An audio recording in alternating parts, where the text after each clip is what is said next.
ମୁଁ କେଦାରନାଥ ମହାନ୍ତି ଏ ଗଜପତି ନଗରର ବାସିନ୍ଦା।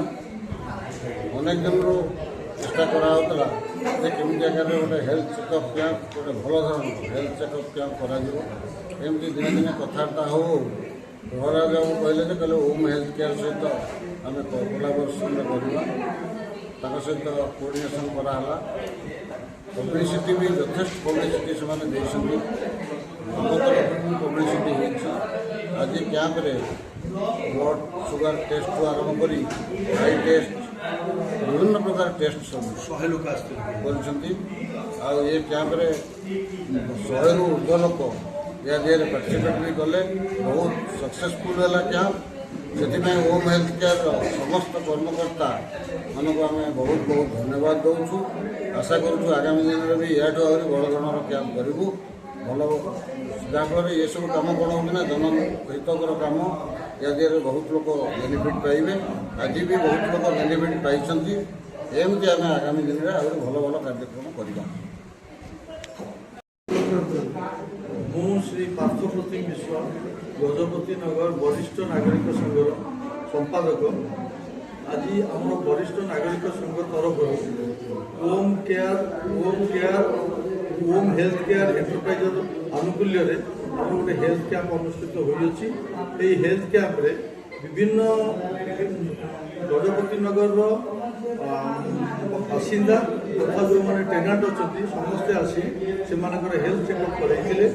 ହେଲ୍ଥ ଚେକଅପ୍ରେ ଫାଷ୍ଟ ଆପଣଙ୍କର BP, oxygen level, blood sugar, blood cholesterol ଏବଂ I testing.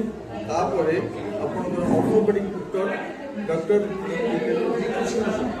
G Krishna Rao ସେ ଅର୍ଥୋପେଡ଼ିକ୍ର ବିଭିନ୍ନ ପେସେଣ୍ଟର ବିଭିନ୍ନ ରକମ ସବୁ ଟେଷ୍ଟ କରିଥିଲେ ଏବଂ ତାକୁ ଫିଜିଓଥେରାପି କେମିତି କ'ଣ କରାଯିବ ସେହି ବିଷୟରେ ସବୁ ଡିଟେଲ୍ସ ବୁଝେଇଥିଲେ।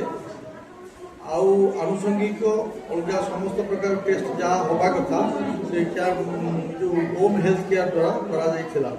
ଏବଂ ଏଇ ଯେଉଁ ଫଙ୍କସନ୍ଟି ଆଜି ହେଲା, ଏଇଟା ଓମ୍ ହେଲ୍ଥ କେୟାର ଅତି ସୁଚାରୁ ରୂପେ ଆମମାନଙ୍କର ସହଯୋଗରେ କରିଥିଲେ।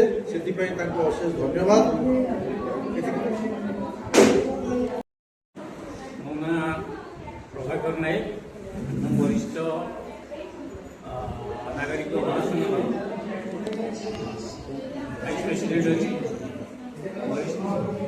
ଭାଇସ୍ ପ୍ରେସିଡେଣ୍ଟ ଅଛି। ଆଜି ଏଇ ଯେଉଁ ହେଲ୍ଥ ଚେକଅପ୍ କ୍ୟାମ୍ପଟା ଅର୍ଗାନାଇଜ୍ କରାହେଲା, ସେଇଟା ଆପଣଙ୍କର ଓମ୍ ଫାର୍ମାସି ଦ୍ୱାରା ଆୟୋଜିତ କରାଯାଇଥିଲା। ସେଥିପାଇଁ ସେମାନଙ୍କର ଟେକ୍ନିସିଆନ୍ ଏବଂ ଡକ୍ଟର ଅର୍ଥୋପେଡ଼ିକ୍ସର ଶ୍ରୀକୃଷ୍ଣ ରାଓ ଆସି ଯୋଗ ଦେଇଥିଲେ।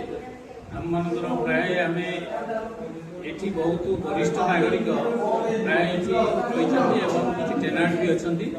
ପ୍ରାୟ ସମସ୍ତେ ଆସିକିରି ଏଠି ସେଇ ସୁବିଧା ନେଲେ ଏବଂ ଓମ୍ ଫାର୍ମାସିର ବାବୁମାନେ ସୁଚାରୁ ରୂପେ ଏ କାର୍ଯ୍ୟକ୍ରମଟାକୁ ସଞ୍ଚାଳନ କରିଥିବାରୁ ଆମେ ତାଙ୍କ ପ୍ରତି ବହୁତ କୃତଜ୍ଞ। ଆଶା କରୁ ଭବିଷ୍ୟତରେ ଆମକୁ ଏହି ପ୍ରକାର ସାହାଯ୍ୟ ସେ କରିବେ।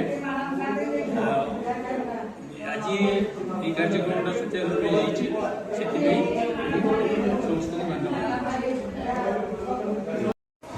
ମୋ ନାଁ ବସନ୍ତ କୁମାର ସାହୁ। ମୁଁ ଗଜପତି ନଗର ଉନ୍ନୟନ ପରିଷଦର ସେକ୍ରେଟାରୀ ଅଛି।